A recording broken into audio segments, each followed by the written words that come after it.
Nós vamos meditar no Salmo 10.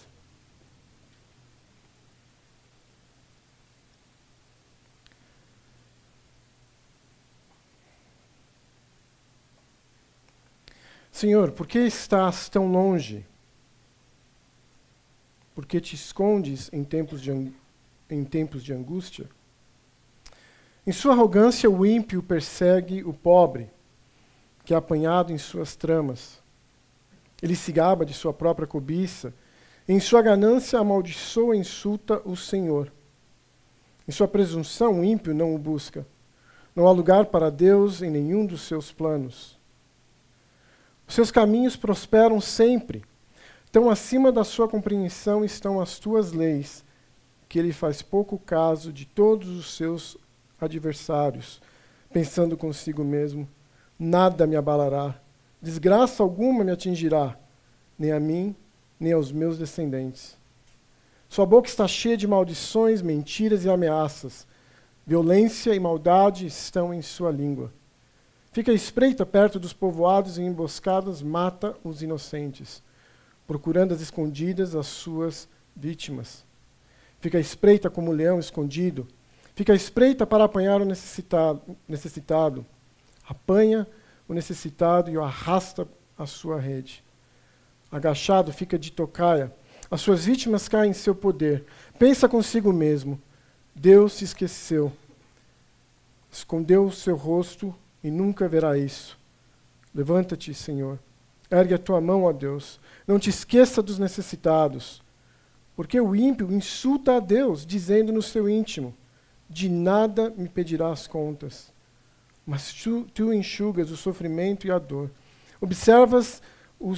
Observa-os para tomá-los em tuas mãos.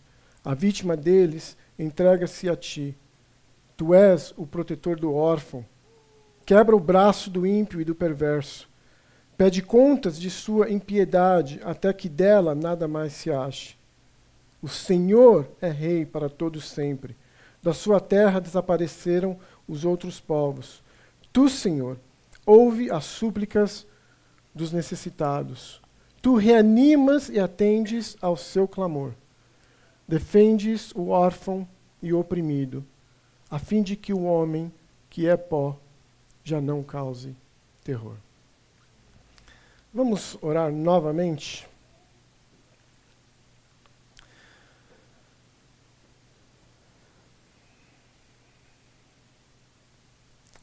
Senhor, glorifica o teu nome. Usa desse tempo, Deus, para fazer a vontade graciosa do Senhor em nossas vidas. O Senhor reservou esse momento para que estivéssemos aqui juntos, reunidos, teu povo. E o Senhor tem um propósito que vai além de uma primeira aula, que vai além de um culto apenas. Por isso, na tua graça, na tua misericórdia, que as palavras da minha boca sejam de exaltação ao Senhor e que possam encorajar a tua igreja a andar mais próxima de ti. Por isso, abençoa esse tempo.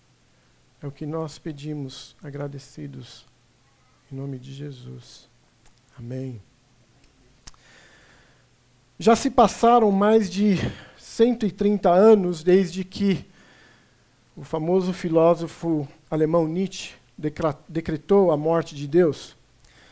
Poderia-se dizer que a afirmação dele não passou de uma ideia esdrúxula, de um lunático, se os seus pensamentos não tivessem influenciado tantas pessoas e tantas gerações que se seguiram. Inclusive, uma dessas pessoas foi Hitler, que leu uma das suas obras, O Poder da Vontade. Apesar de ter crescido em um lar protestante, Nietzsche, ainda jovem, com seus 12 anos de idade, já havia rejeitado o cristianismo dos seus pais. Para ele, o cristianismo nada mais é do que uma grande maldição, a culpa imoral da humanidade. e o seu apelo era que houvesse abolição da moralidade. Ele assim viveu como um ateu professo. O mundo está cheio de pessoas dessa índole, sempre esteve, sempre estará.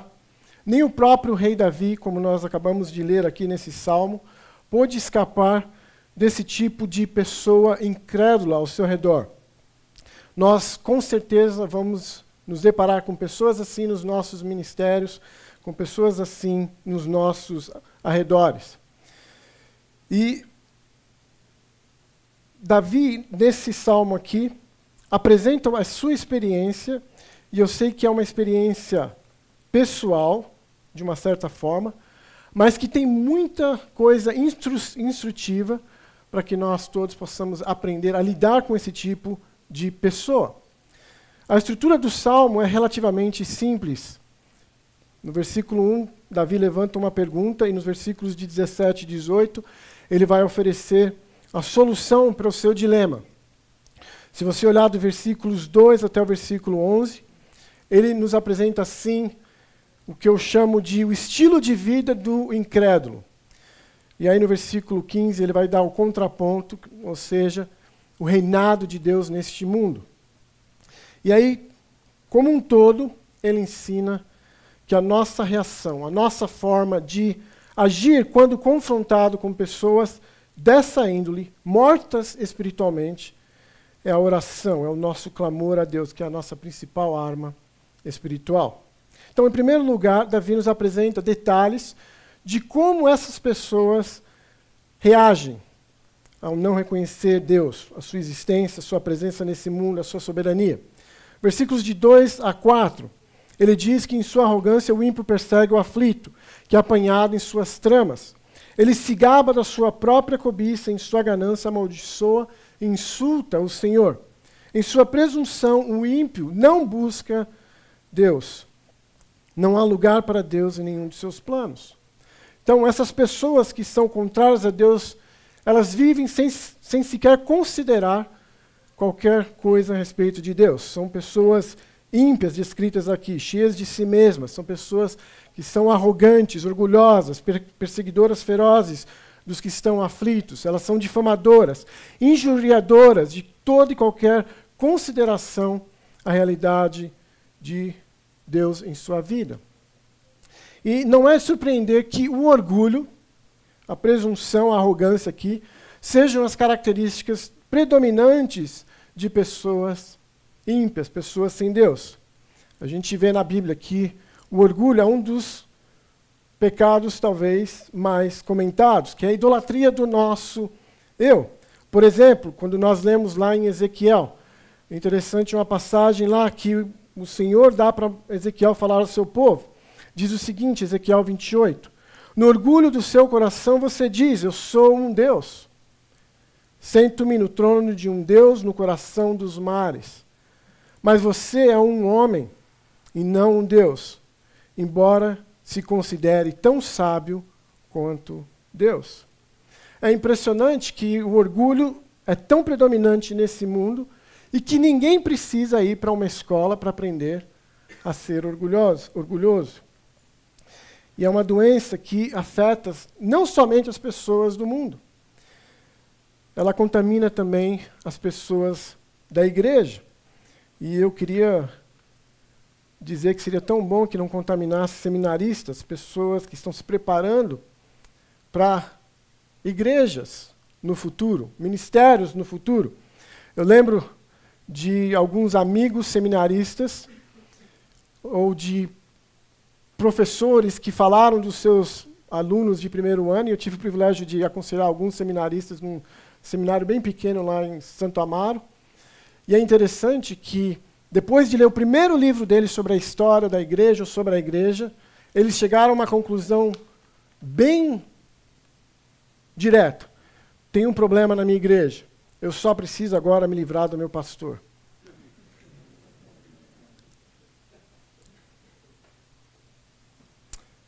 Orgulho é terrível. Não faz acepção de pessoas, de idade, de sexo. Não precisa ter maturidade ou não. As crianças já começam desde cedo a ter orgulho. Em alguns casos, para alguns, permanecem como algo dormente, até que ela venha à tona. Talvez a única diferença entre nós e os ímpios é que eles não escondem nem fazem de conta que não têm. Essa é a maior diferença. As pessoas do mundo acham que isso é uma virtude, na verdade, você ser arrogante, ser orgulhoso. Né? A gente vê isso que é um problema cada vez mais evidente na nossa cultura ao nosso redor. Né? Músicas cada vez mais propagando essa ideia. Né? Em São Paulo a gente tem os pancadões, né? Os funks da ostentação. Isso é uma coisa comum. Né? A gente vê aquele lutador de boxe, Mayweather, de vez em quando ele aparece queimando notas de $100 quando ele não está usando como a rola de papel higiênico. Orgulho. Versículos de 5 a 6, Davi diz que os seus caminhos prosperam sempre. Tão acima da sua compreensão estão as tuas leis, que ele faz pouco caso de todos os seus adversários, pensando consigo mesmo: nada vai me abalar, desgraça alguma me atingirá, nem a mim e nem aos meus descendentes. Pela descrição que nós temos aqui desses versículos, as pessoas que vivem em função, essas pessoas vivem em função da ideia de que elas jamais serão tocadas, jamais serão abaladas, porque não conhecem a palavra de Deus. Eu achei interessante um tempo atrás, eu gosto também de futebol, e assistindo a entrevista de um jogador que tinha acabado de sair de um jogo. Ele tinha, acho que 36 anos de idade, e todo mundo começou a comentar que ele já era, praticamente estava em fim de carreira, tinha feito um gol naquele dia. E aí o repórter veio e fez a pergunta para ele, ao sair de campo: e aí, vai parar quando? Ele simplesmente disse que não tinha colocado data, né, por incrível que pareça, mas ele falou: olha, enquanto eu estiver bem, de saúde fisicamente, o meu corpo estiver bem, eu não estiver atrapalhando o meu time, eu estiver sendo produtivo para as pessoas que estão ao meu redor, eu continuo. E aí, se a coisa começar a desandar, aí eu vou ser o primeiro a abrir mão do futebol. É raro você ver uma pessoa tão sincera e realista. E certamente quando o orgulho toma conta do coração da pessoa que idolatra o seu próprio eu, ela não vai ter espaço algum para ser uma pessoa realista. Pelo contrário, ela vai continuar cega, intransigente, irracional, e vai achar que, na verdade, o mundo precisa girar ao redor dela. Senão, o mundo tem que parar de girar para que possa acomodar a sua irracionalidade. Foi assim com os construtores do Titanic, em 1912, quando saiu para a sua primeira e última viagem, com o slogan que era o navio que jamais afundaria.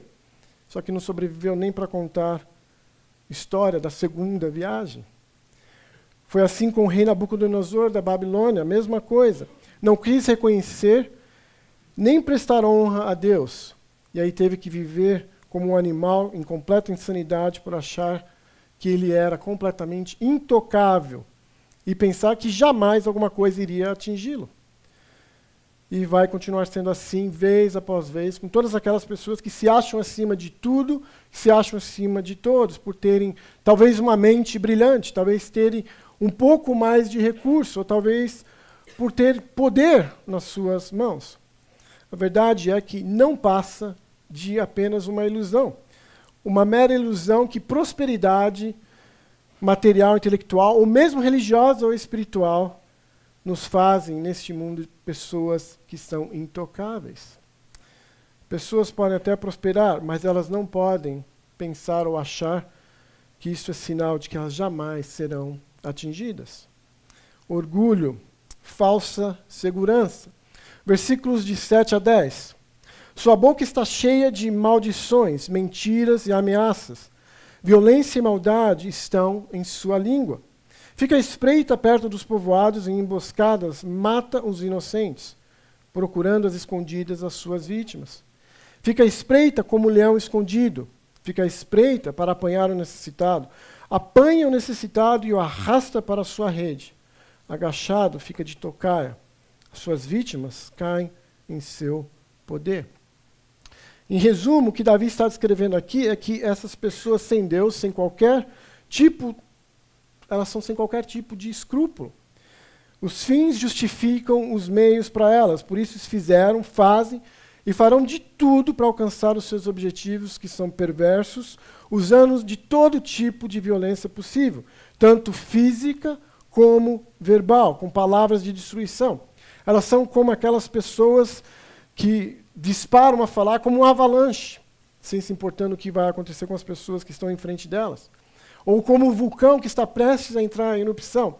É interessante que mesmo antes de entrar em erupção, ele causa tanto dano emocional nas pessoas que não sabem o que vai acontecer e se vai ser agora que vai explodir ou não. As ilustrações aqui do ladrão escondido, do caçador de tocaia, do leão à espreita, enfatizam as suas artimanhas e as suas intenções perversas de atingir de qualquer forma aquilo que ela tem planejado no seu coração e orquestrado fazer contra as pessoas. Então elas não medem esforços para fazer o mal. E a violência, com certeza, é um dos seus maiores aliados. E elas fazem exatamente aquilo que o apóstolo Paulo nos ensina em Romanos 13, 14, para nós não ficarmos premeditando como satisfazer os desejos da carne. Versículo 11. Pensa consigo mesmo. Deus se esqueceu. Deus escondeu o rosto e nunca verá isso. Então, além de violento, seguro na ilusão de que a sua prosperidade é uma garantia de segurança e orgulhoso, ele também, o ímpio, é blasfemador. Ainda que ele possa até reconhecer a existência de um Deus, o ímpio sugere que em momento algum esse Deus se envolve com as questões deste mundo. Você sabe que a grande ironia aqui para nós é que muitas das pessoas que se dizem até seguidoras de Deus, muitas delas se dão ao luxo de nem incluir Deus no seu dia a dia.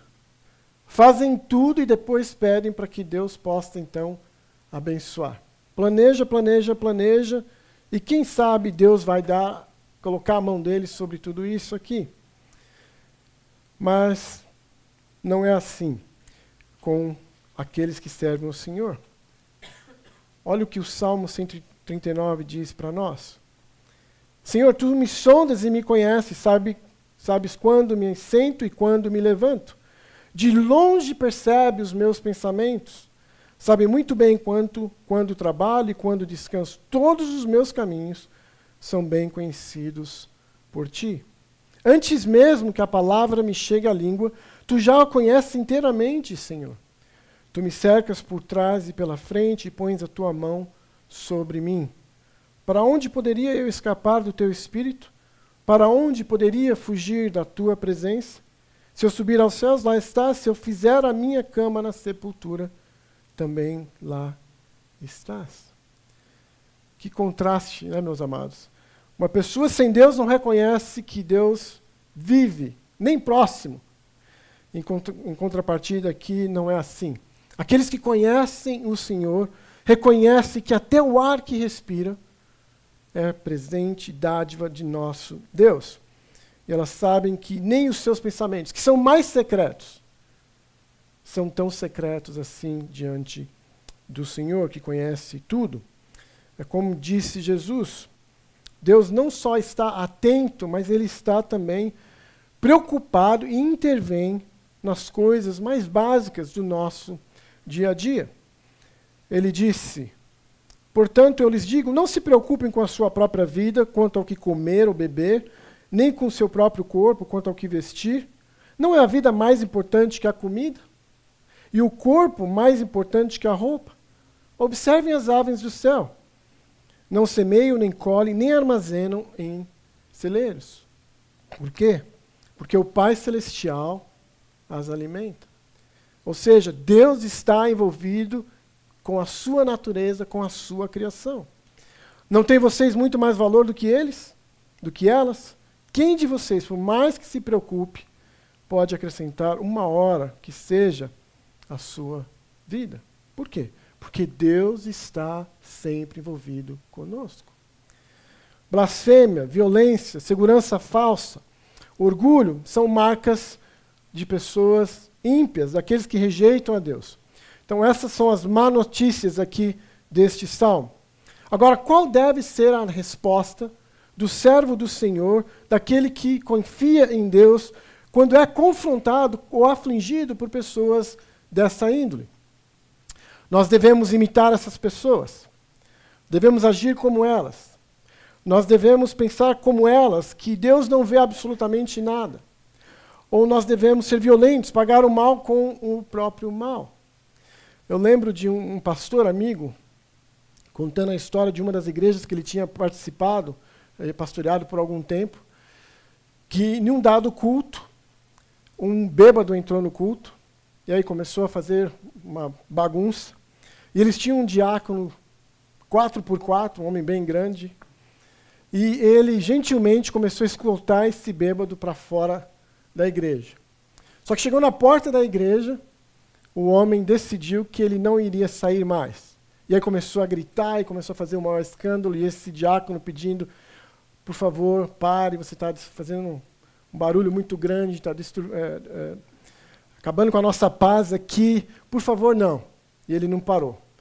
Aí o diácono não tolerou mais, pegou esse cara pelo colarinho, pegou pela calça aqui, tinha um terreno grande, baldio do lado da igreja, do jeito que foi, correu e vupt, jogou o homem do outro lado.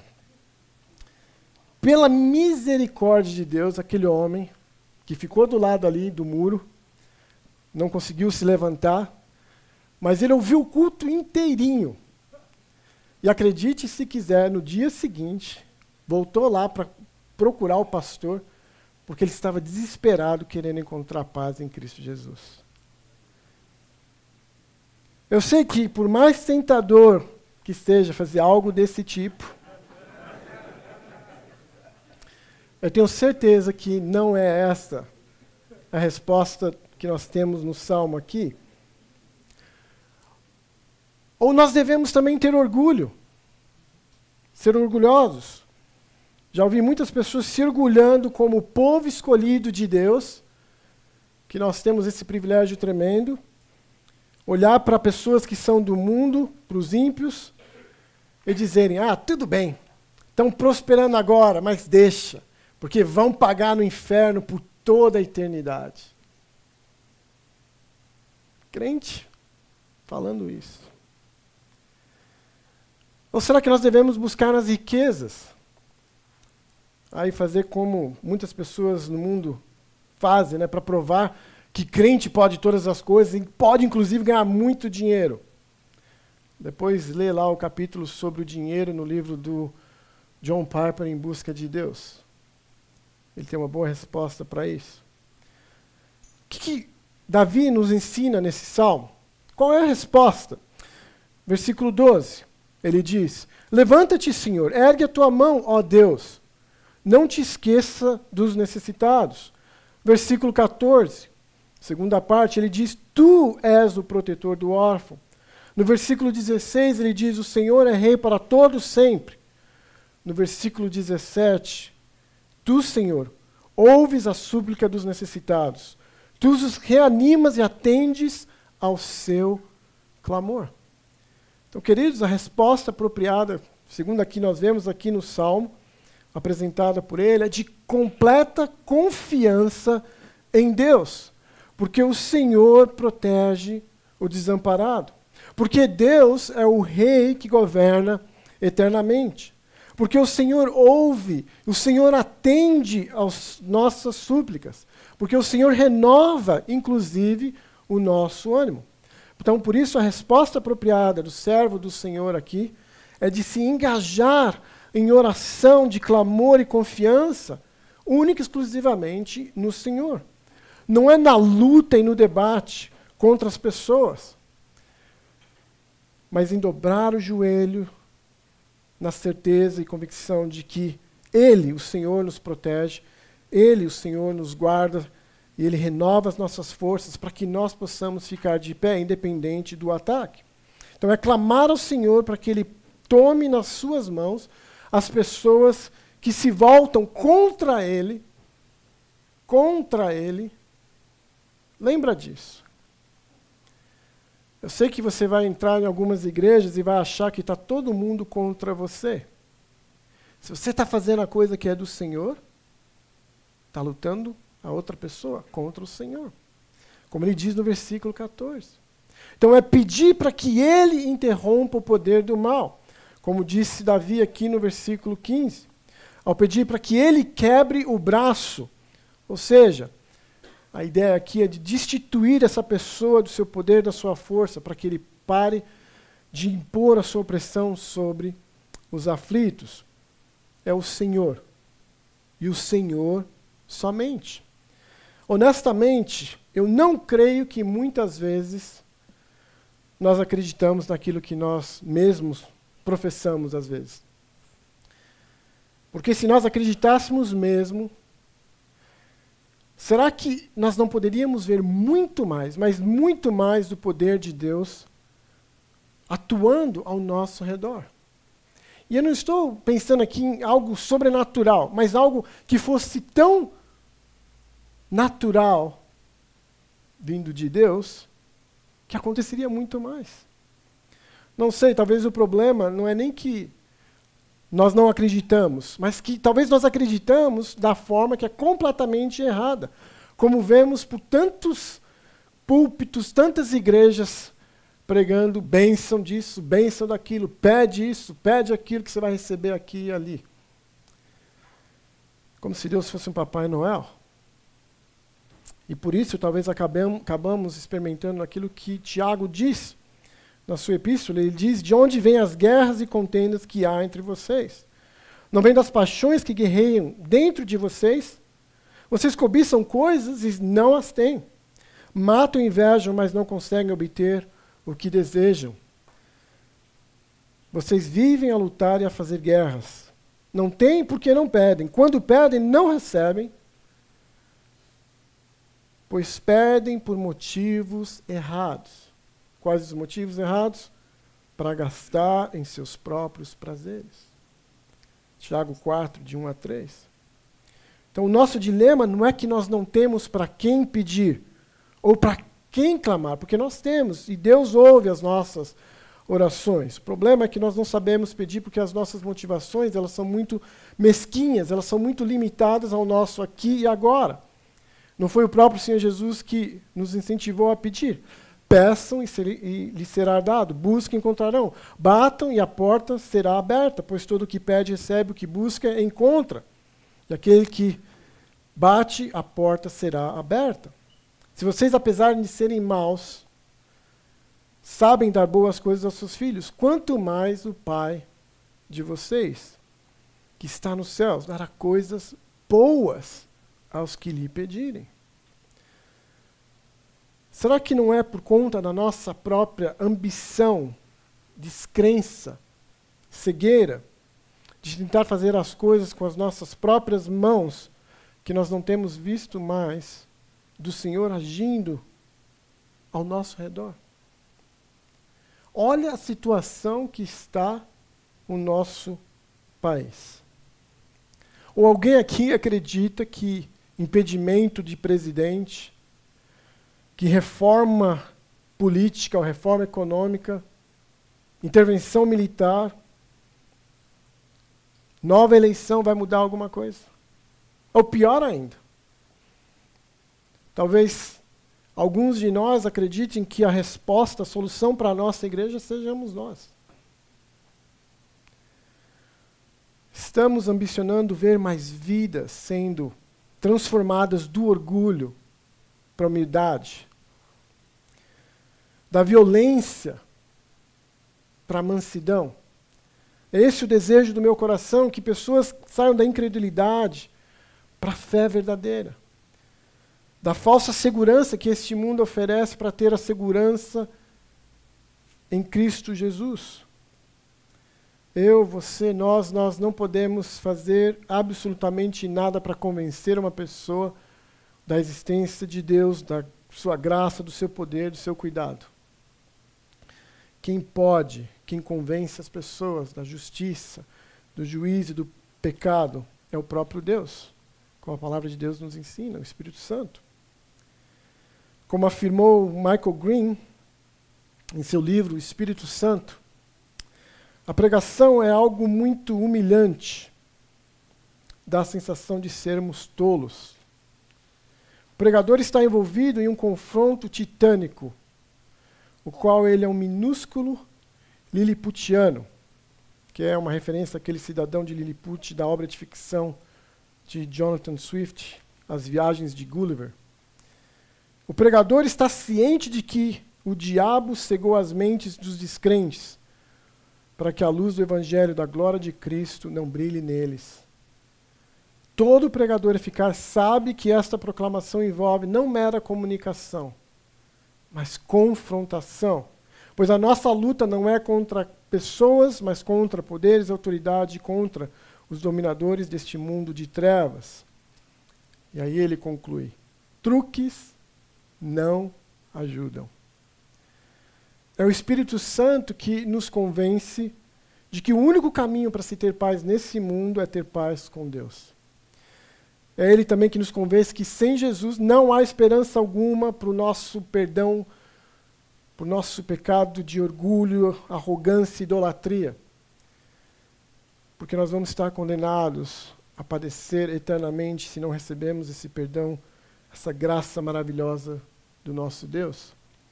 E é o mesmo Espírito que nos convence que Deus não se esquece nem vira o rosto de forma alguma, muito pelo contrário. Ele nos ajuda, intercedendo por nós, inclusive com gemidos inexprimíveis. Talvez tenha sido esse o problema de Nietzsche. Achar que o Senhor, que os seus pais serviam, tivesse virado o seu rosto e esquecido dele quando permitiu que eles morressem, que o seu pai morresse ainda quando era muito pequeno. E talvez por isso Nietzsche tenha se tornado literalmente um inimigo declarado de Deus em sua vida. É interessante que apesar de toda a sua fama durante vários anos, e até hoje praticamente, não é de surpreender que ele não tenha tido uma vida tão boa assim. Na verdade, foi uma vida um tanto deprimente. Quando ele tinha apenas 44 anos de idade, ele sofreu um colapso e a perda completa das suas faculdades mentais. Basicamente, os últimos 12 anos da sua vida, ele viveu sendo cuidado primeiro pela sua mãe e aí depois pela sua irmã. E foram de completa insanidade e doenças. Até que menos de 2 meses antes de completar 56 anos de idade, ele sofreu seu terceiro derrame e veio a falecer.